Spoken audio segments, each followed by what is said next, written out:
সবাইকে শুভেচ্ছা ও ভালোবাসা জানিয়ে আমি আফতাব হালদার আজ শুরু করছি দেশের খবর। লোকসভার পরে এবার রাজ্যসভাতেও শক্তি কমল বিজেপির।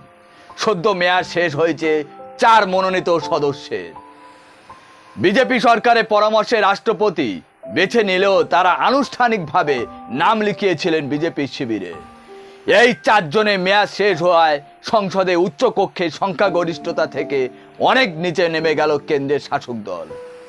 এমনকি শরিকদের সাংসদ যোগ করলেও তারা রাজ্যসভায় ম্যাজিক ফিগার পাবে না।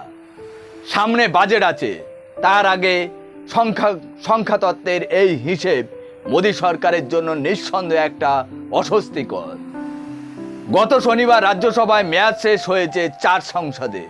তারা হলেন রাকেশ সিনহা, রাম সকল, সোনাল মানসিং এবং মহেশ জেঠমালি।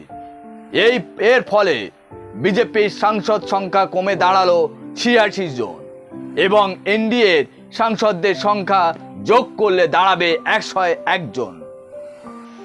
এমনকি বাকি 7 জন মনোনীত সদস্য এবং 1 জন নির্দল সমর্থন যোগ করলেও প্রয়োজনীয় সংখ্যাগরিষ্ঠতাও পাবে না। বর্তমানে রাজ্যসভায় মোট আসন সংখ্যা হলো 225 জন। ফলে সংখ্যাগরিষ্ঠতার জন্য অন্তত 113 জন সাংসদের সমর্থন প্রয়োজন। তা কিন্তু এনডিএ সরকারের কাছে এই মুহূর্তে নেই। আর ইন্ডিয়া জোটের কাছে আছে 87 জন সাংসদ। কেন্দ্রের বিজেপি তথা এনডিএ সরকার গড়তে চন্দ্রবাবু নাইডু এবং নীতিশ কুমারের উপর নির্ভর করে সরকার গঠন করেছে।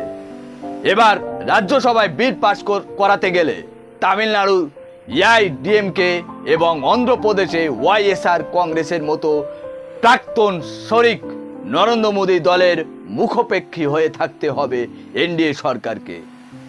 এখন রাজ্যসভায় খালি রয়েছে 19টি আসন, তার মধ্যে 4টি জম্মু কাশ্মীরে। সেখানে ভোট না হলে রাজ্যসভাতে কেউ আসতে পারবে না। বাকি 15 আসনের মধ্যে 4 আসন হলো মনোনীত এবং 11টি আসন বিভিন্ন রাজ্য থেকে আসবে। এই 11টি আসনের মধ্যে 10 জন লোকসভায় গিয়েছে, তাই এই 10টি আসন খালি রয়েছে। আর 1 জন বিআরএসএস কেশব রায় ইস্তফা দিয়েছেন। এই মোট 19টি আসন বাকি রয়েছে। এই 19টি আসনের মধ্যে অন্তত 12টি আসন যদি বিজেপির দখলে আসে তাহলে বিজেপি সংখ্যাগরিষ্ঠতা পরিত্রাণ মিলবে। খালি আসনগুলির মধ্যে এই বছর ভোট হওয়ার কথা আছে। এর মধ্যে বিজেপি অন্তত 8টি আসন পাবে বলে তাদের দাবি।